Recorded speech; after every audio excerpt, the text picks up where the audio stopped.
आप लोगों को ये जानकारी भी मिल गई होगी कि नागपुर हाई कोर्ट के द्वारा हमारे मोर्चा का जो कार्यक्रम है, उस कार्यक्रम की और कार्यक्रम करने की अनुमति को हाई कोर्ट ने देने से मना कर दिया। और ये न्यायपालिका के द्वारा न्यायपालिका को धमकी देकर ऐसा करवाया गया। उसकी सारी गवाही वकीलों के पास है और वकीलों ने इस सारी जानकारी को संगठन को देने का प्रयास किया है। संगठन के पास इसकी जानकारी है। इस बात को ध्यान में रखते हुए हम मामला सुप्रीम कोर्ट में लेकर गए हैं और आज सवेरे उसकी सुनवाई होने की संभावना है। ऐसे स्थिति में सुप्रीम कोर्ट का ऑर्डर आने के बाद हम लोग आंदोलन की रूपरेखा सुप्रीम कोर्ट के आदेश के तहत घोषित करेंगे। सुप्रीम कोर्ट का जो भी आदेश रहेगा, उस आदेश के फ्रेमवर्क में जब हमारी कार्य प्रणाली है, कानून और संविधान के दायरे में रहकर कार्य करने की जो हमारी कार्य प्रणाली है, हम उसका उल्लंघन ना करते हुए हम अपनी कार्य नीति पर अमल करने का काम करेंगे। इसलिए मैं सुप्रीम कोर्ट के आदेश की जो मोर्चा आरएसएस के हेडक्वार्टर पर ले जाने की हमारी मूल योजना है, उस पर अमल करने का तौर तरीका आपको बताया जाएगा। इसके लिए जैसे हमने पूर्व में निर्धारित था कि 11 बजे से लेकर 2 बजे तक हम वहां पर इकट्ठा होने के लिए कार्यक्रम रखा था और वो इकट्ठा होने के बाद वहां से हम लोग चरणबद्ध तरीके से वहां से वो मोर्चा निकालने वाले थे। अब ये जो मोर्चा है वो सुप्रीम कोर्ट के ऑर्डर तक जो है वो अभी हम उसकी वेट कर रहे हैं, राह देख रहे हैं। उसके दायरे में हम इसका फैसला, फाइनल फैसला जो है आपको घोषित करेंगे, जानकारी देंगे। मगर जो हाईकोर्ट का दिया हुआ फैसला है, उसके दायरे में जो षड्यंत्र किया गया, आर्टिकल 19 में जो हमारा मौलिक अधिकार है उसको रोकने के लिए जो षड्यंत्र किया गया, न्यायपालिका को हमारे फेवर में निर्णय देने से रोकने के लिए जो षड्यंत्र किया गया, उस षड्यंत्र को ध्यान में रखते हुए हम लोग जो है अपना कार्यक्रम लेने की योजना बना रहे हैं। तो आरएसएस की योजना क्या है? आरएसएस की योजना यह है कि आरएसएस एक राष्ट्रव्यापी आतंकवादी संगठन है। अजमेर बम ब्लास्ट में उनके कार्यकर्ता को आजीवन कारावास हुआ।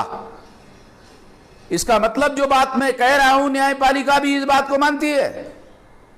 और 18 केसेस सारे देश भर में उनके खिलाफ चल रहे हैं और एक केस आरएसएस पर ऐसी भी चल रही है जो देशद्रोह का मुकदमा एफआईआर दाखिल किया गया है। जो अपने आप को देशभक्त संगठन कहता है, वो संगठन ने अभी तक ऐसा कोई रिजोल्यूशन पास नहीं किया है आरएसएस के सेंट्रल कमिटी में कि वो संविधान पर यकीन करते हैं, विश्वास करते हैं, बल्कि वो अपने कार्यकर्ताओं को संविधान के विरोध में बोलते रहते हैं।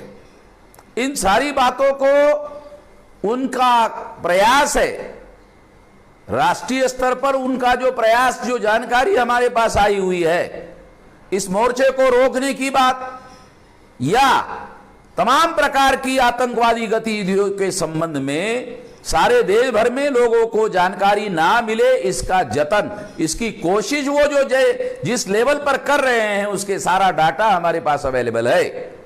उन बातों को ध्यान में रखते हुए हम लोगों ने ये सोचा कि इसके पीछे ये संगठन आतंकवादी है, ये संगठन संविधान विरोधी है और हिंदू मुसलमान के जिस थ्योरी पर भारत का 14 अगस्त 1947 को विभाजन हुआ, वो दोबारा देश में ऐसे हालात उन्होंने पैदा कर दिए हैं, देश विभाजन के हालात उन्होंने पैदा कर दिए हैं। इसके विरोध में हमारा आंदोलन जारी रहेगा। अब वो नागपुर की हमारी महारैली को आरएसएस के हेडक्वार्टर पर जाने के लिए रोकने की वो कोशिश कर रहे हैं, पुलिस का सहारा लेकर, कोर्ट का सहारा लेकर, धमकी का सहारा लेकर वो ऐसा प्रयास करते हुए दिखाई दे रहे हैं। तो वो संगठन आतंकवादी है, संविधान विरोधी है और देश को तोड़ने के साजिश में शामिल है। ये जानकारी लोगों तक पहुंचना नहीं चाहिए, ये जानकारी लोगों तक नहीं पहुंचनी चाहिए, ऐसी उनकी रणनीति है। इस रणनीति को ध्यान में रखते हुए हम हमारा आंदोलन पुनर्परिभाषित करते हैं। हमारा आंदोलन हम लोग दोबारा दूसरे तरीके से, वो एक जगह हमारा मोर्चा लेकर जाने के लिए रोक लगा रहे हैं, तो हम 674 जिलों में, 31 राज्यों में, 674 जिलों में और 4000 से ज्यादा तहसीलों में, 22,000 से ज्यादा ब्लॉक में और 1.5 लाख से ज्यादा गांवों में हमारा आंदोलन 4 चरणों में घोषित करते हैं। पहला चरण 14 अक्टूबर को धरना प्रदर्शन का होगा सारे देश भर के जिलों में, इतने सारे जिलों में। उसके बाद में 22 अक्टूबर को श्रृंखलाबद्ध उपवास का कार्यक्रम होगा। इसके विरोध में श्रृंखलाबद्ध, सारे देश भर में श्रृंखलाबद्ध उपवास का कार्यक्रम होगा। तीसरा कार्यक्रम है 29 अक्टूबर को। 29 अक्टूबर को यह कार्यक्रम होगा प्रदर्शन रैलियों का सारे देश भर में। और 6 नवंबर को हमारा आंदोलन होगा, सारे देश भर में होगा, आरएसएस के विरोध में होगा, जेल भरो आंदोलन। और इस जेल भरो आंदोलन में हम लोग 1 महीने में 11 लाख लोगों को जेल में लेकर जाने का रजिस्ट्रेशन अभियान शुरू करेंगे। यह अभियान आज से शुरू हो जाएगा। सारे देश भर से 11 लाख लोगों को आरएसएस के संविधान विरोध के लिए, आरएसएस आतंकवादी संगठन है, ये राष्ट्रव्यापी संगठन है और इसके संबंध में जो स्टेट लेवल के बड़े पुलिस ऑफिसर मुशर्रफ साहब ने इसके बारे में वीडियो घोषित किया है, किताब घोषित किया है, किताब लिखा हुआ और सारे के सारे सबूत दिए हुए हैं। वो सारी बातें जो है सोशल मीडिया में आप लोगों को सारे सबूत जो है दिए जाएंगे और उसके विरोध में 11 लाख लोगों को रजिस्टर किया जाएगा जेल भरो आंदोलन के लिए कि आरएसएस पर पाबंदी लगाई जाए।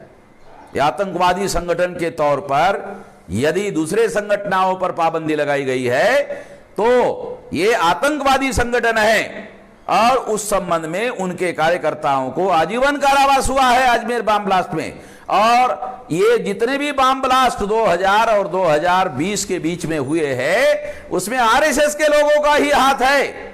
इसके सारे के सारे सबूत जो है मुशर्रफ साहब ने किताब में दिए हुए हैं और उसकी जांच चल रही है, उन पर देशद्रोह का मुकदमा भी चल रहा है। इन सारी बातों को ध्यान में रखते हुए हमारी केंद्र सरकार को मांग है, सारे देश के राज्य सरकारों को मांग है कि ये इस पर राष्ट्रीय स्तर पर बैन लगाया जाए।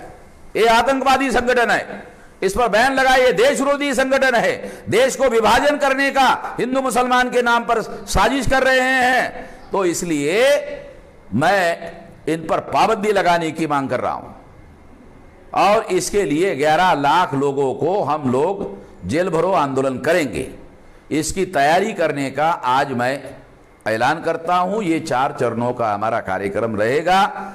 ये कार्यक्रम नागपुर में आरएसएस के हेडक्वार्टर पर जो मोर्चा हम लेकर जाने वाले थे, जिसको हाईकोर्ट ने रोक लगाने का प्रयास किया, जिसके विरोध में हम सुप्रीम कोर्ट में गए हुए हैं, यदि सुप्रीम कोर्ट हमको मोर्चा निकालने की अनुमति देती है तो ये मोर्चा भी निकाला जाएगा आने वाले समय में। मगर इसके पहले अभी आज से हम ये 4 चरणों का जो नागपुर के हेडक्वार्टर पर मोर्चा लेकर जाने का कार्यक्रम है, उससे कम 25 गुना बड़ा कार्यक्रम, राष्ट्रीय स्तर का कार्यक्रम, ये सारे देश भर के लोगों को, संगठन को इस काम को जुटने के लिए मैं आह्वान करता हूं। पूरी ताकत के साथ, पूरी शक्ति के साथ, पूरे क्षमता के साथ इसमें सारे देश भर के लोगों को जुटना होगा।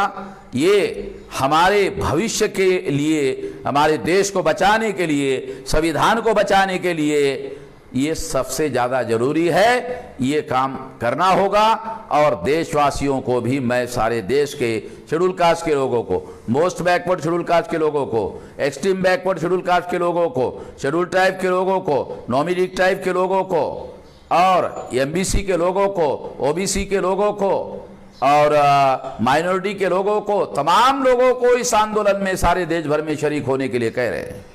इसलिए मैं इस बात को आप लोगों को आह्वान करता हूं। धन्यवाद।